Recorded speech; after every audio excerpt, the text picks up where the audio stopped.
ത്തിന്റെ ചോരയോ അതിന്റെ മാംസമൊന്നും അള്ളാഹ്ക്ക് വേണ്ട. വലാകി യനാലുഹു തഖ്വ മിൻകും.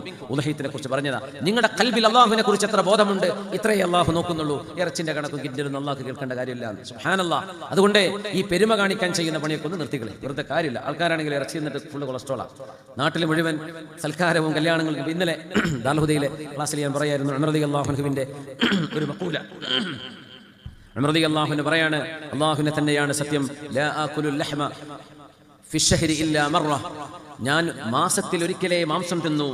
ഖുദ്വത്തൻ ബിസ്വാഹിബൈ, എൻ്റെ രണ്ട് കൂട്ടുകാരായ റസൂലുള്ളാഹി തങ്ങളും സിദ്ദീഖ് മാസത്തിൽ ഒരു തവണയെ മാംസം കഴിച്ചിരുന്നുള്ളൂ. ഞാനും അങ്ങനെയേ കഴിക്കൂ എന്ന് ശപഥം ചെയ്തിട്ടുണ്ട് ഉമർ ഇബ്നുൽ ഖത്താബ് റളിയല്ലാഹു അൻഹു. മാസത്തിൽ ഒരു ദിവസം മാംസം കഴിക്കാൻ നടക്കൂലല്ലേ? എത്ര കല്യാണം ഉണ്ടാവും ഒരു മാസം തന്നെ? അപ്പോൾ ഉള്ളത് മുഴുവൻ നമുക്ക് കഴിക്കണം നിർബന്ധമൊന്നുമില്ല. നമ്മൾ കഴിക്കാതെ വേറെ വിശക്കുന്നോ കഴിച്ചു പോയിക്കോട്ടെ, ആവശ്യത്തിന് കഴിച്ചാൽ പോരെ.